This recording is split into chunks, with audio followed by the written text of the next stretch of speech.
As águias possuem algumas características de especial importância, que servem principalmente de exemplo para a nossa vida prática.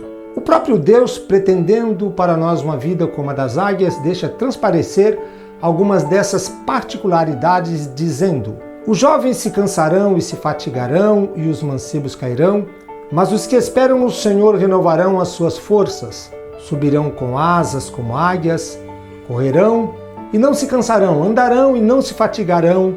Isaías 40, versos 30 e 31. É impressionante a figura que Deus usa nessa passagem. Seremos como águias. Mas o que pretende nos mostrar quando compara os crentes às águias? Permita-nos contar uma história que tivemos o privilégio de encontrar num livro. Certo camponês achou no meio da floresta um ovo de águia, pensando se tratar de um ovo de galinha do mato. Convencido disso, logo que achou um ninho de galinha do mato, colocou nele o ovo para ser chocado com os demais. Aquele ovo, junto de outros, no tempo certo deu ensejo ao nascimento de uma avezinha. Era uma águia. Mas como fora chocada entre ovos de galinha do mato, veio a ser criada como uma galinha.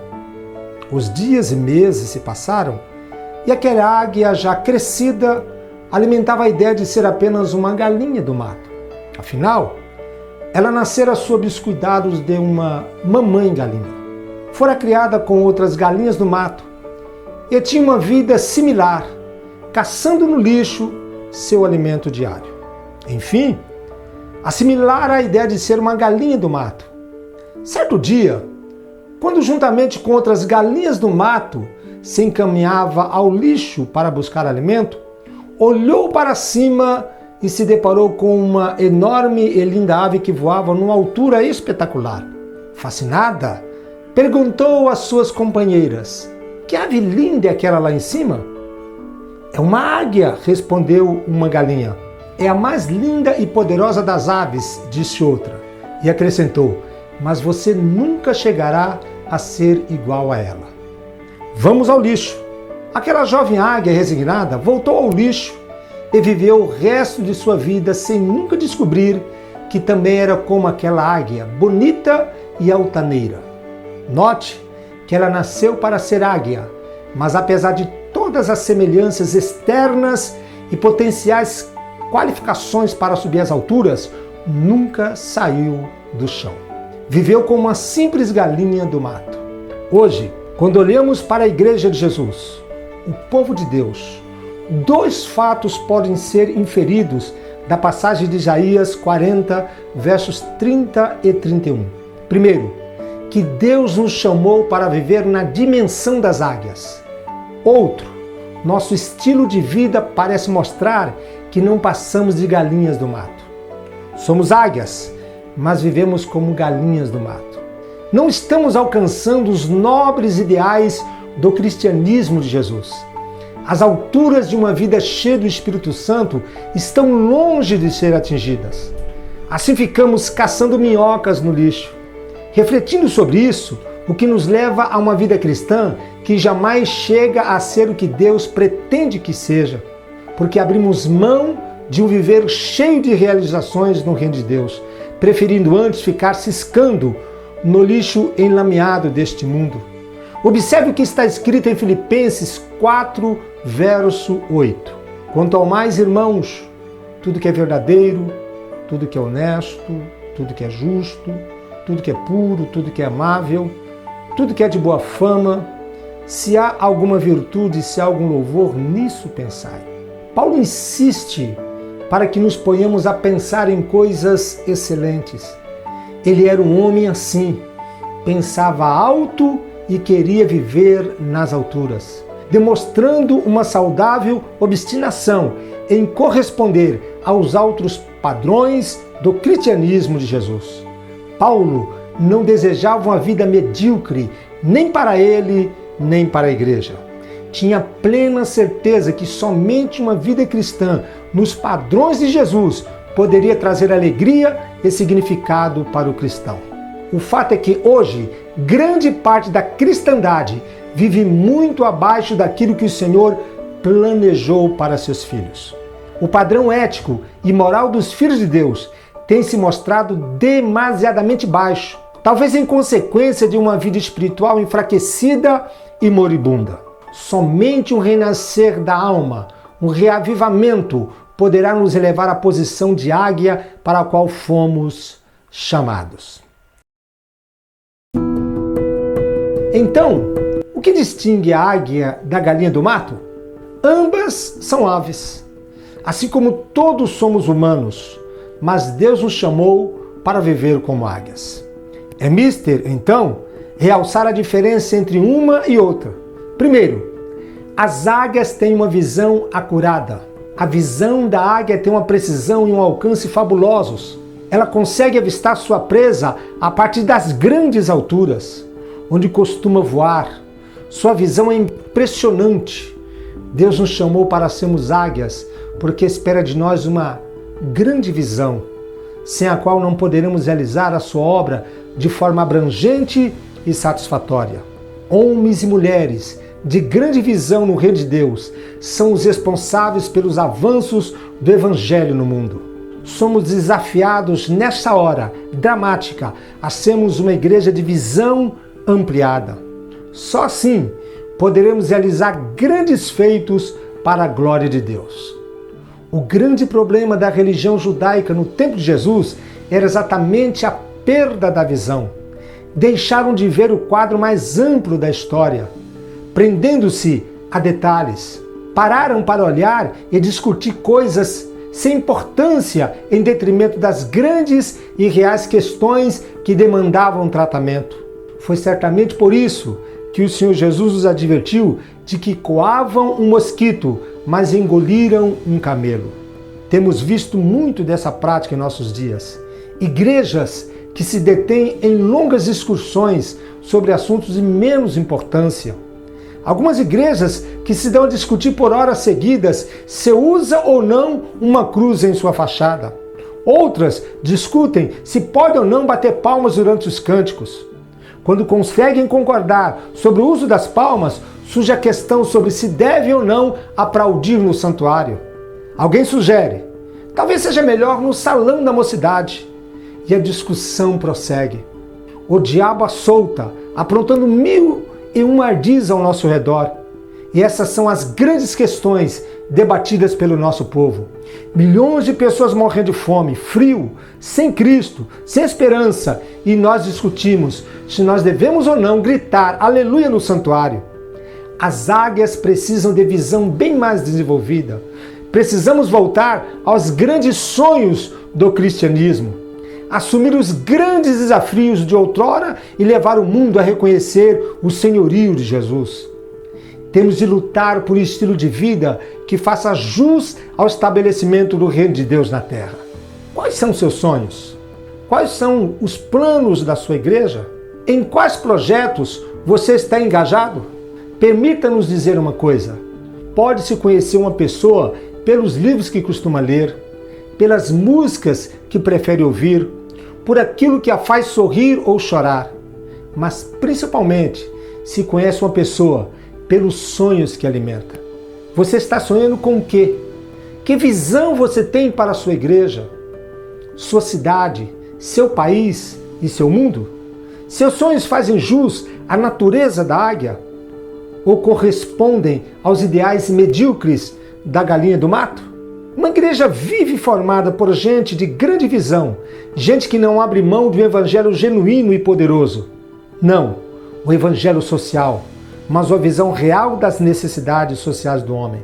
Não, um evangelho politiqueiro, mas uma visão correta da nossa postura como profetas e pregoeiros da justiça, da paz e da moralidade nacional.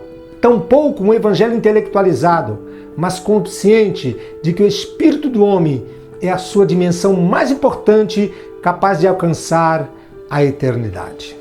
Segundo, a águia simboliza força e poder. A águia evoca sensações majestáticas, tanto é que muitos líderes famosos a usavam como símbolo predileto. Alexandre Magno era um desses comandantes que faziam questão do símbolo da águia em seu exército. Diversos exércitos usaram a águia como seu símbolo, e muitos ainda a usam porque ela inspira força e poder. Certamente, Deus tinha isso em mente ao nos chamar de águias, pois sabe que possuímos, estando nele, uma promessa de poder espiritual. Mas quando o Espírito descer sobre vocês, receberão poder para serem minhas testemunhas, tanto em Jerusalém, como em toda a Judéia e Samaria e até nos confins da terra. Atos 1, verso 8. É isto. Foi-nos prometido um grande poder. Resta-nos alcançar a promessa. Quando entra em nossas vidas, o Espírito Santo nos concede poder. Só as águias têm poder. Voltemos à história que está nos desafiando nesse capítulo. Aquela águia que ignorava a sua identidade, quando vislumbrou uma outra voando alto e belo, anelou ser como ela, mas recebeu 2 conselhos que a fizeram voltar à situação de galinha do mato para sempre, dizendo: você nunca vai voar como aquela águia. A jovem águia ouviu essa afirmação no momento em que admirava o voo de uma ilustre desconhecida, não sabendo ser sua irmã. Quantas vezes recebemos esse tipo de ataque do nosso inimigo maior? Olhamos para o irmão que está caminhando perto do Senhor, nos sentimos chamados a uma vida semelhante, mas ouvimos assertiva: você nunca será como ele. Que palavra destruidora! Esse é um ataque do tipo psicológico. A tentativa visa nos convencer de que somos incapazes de melhorar. O plano é nos fazer sentir culpa e inferioridade e com isso nos tornar crentes inseguros e desanimados. Eis o segundo conselho que a águia recebeu: vamos ao lixo. Numa sequência destruidora do caráter e da identidade. Embora sendo uma águia, nossa amiga fora convencida do contrário. Agora recebe o convite para viver como uma verdadeira galinha do mato. Isso é no lixo. É o que Satanás procura fazer conosco. Primeiro, ele tenta nos convencer que jamais seremos cristãos melhores e que jamais conseguiremos grandes coisas para o reino de Deus. Depois, nos convida ao mundo dos pecados, ao lixo desta geração. Mas não temos que aceitar isso. Podemos mudar os rumos das coisas, sim. Em nome de Jesus, somos águias. Jesus disse: e recebereis poder. Não fomos regenerados para viver no lixo.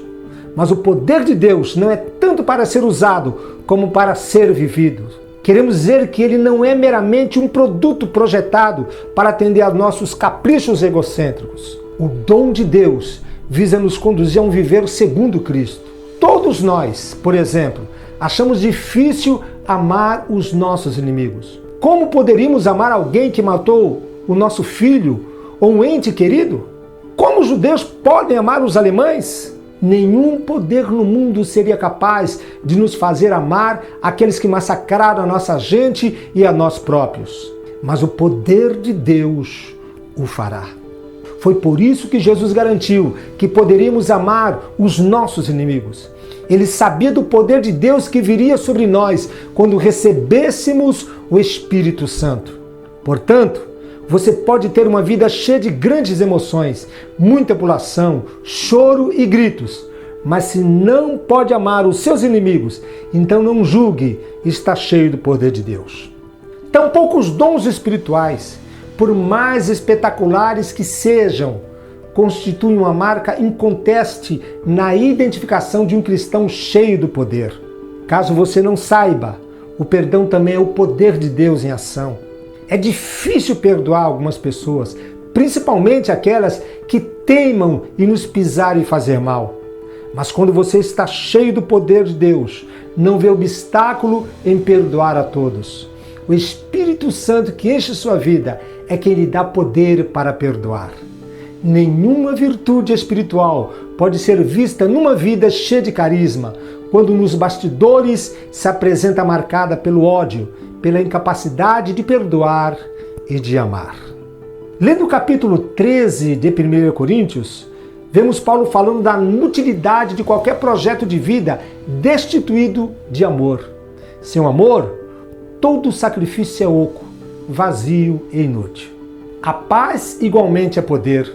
Uma pessoa ansiosa está muito aquém do verdadeiro significado de uma vida cheia do poder do Espírito Santo de Deus. Ouça, pouco adianta participar de cultos avivados, cheios de fogo, se ao chegar em casa você não consegue dormir em paz. Se você se sente oprimido e angustiado, é porque lhe falta o poder de Deus. A bem da verdade, o espírito de paz está sendo mantido fora do seu coração, até que você clame por ele. Nenhuma vida sem a paz de Deus pode dizer-se cheia do poder do alto. O Brasil, por anos seguidos, tem sido campeão mundial no consumo de comprimidos para dormir. Mas os cristãos cheios do poder de Deus dormem na paz do Senhor Jesus. Como é que você encara os problemas da vida? Se desespera facilmente? Ou a paz do Senhor guarda seu coração? Como é que você está enfrentando o desemprego, a rebelião dos filhos, a enfermidade e tudo mais? Está na paz de Jesus? Se você está conseguindo superar todas as crises com fé, mais esperança e alegria, então você está cheio do poder de Deus. É mais fácil expulsar um demônio do que ter alegria no sofrimento. É mais fácil exteriorizar os dons espirituais do que permanecer em paz quando vem o desemprego ou a enfermidade. É mais fácil profetizar e esbravejar do que se calar e aguardar no Senhor sem perder a paz da alma quando um filho cai no mundo do pecado. Enfim, é mais fácil usar o poder do que viver por ele. Eis a promessa para quem pretende viver como águias. Recebereis poder. O uso do poder deve estar subordinado a uma vida sob o poder. Não sendo assim, tudo que se obtém é barulho, pura encenação, muita fumaça e pouco fogo. E terceiro, as águias voam ajoelhadas. Foi-nos interessante saber que as águias, ao voarem, dobram suas pernas como se estivessem ajoelhadas. Talvez seja essa posição que facilite voos tão altos. Como Deus é sábio em seus ensinos. Voar ajoelhados. Que desafio para nós! Quanto mais altas nossas vidas, mais ajoelhados estaremos. Isso significa que a prática da oração nos levará a grandes alturas em toda a nossa vida. Galinhas do mato conseguem no máximo pequenos voos, movendo-se de um galho para o outro.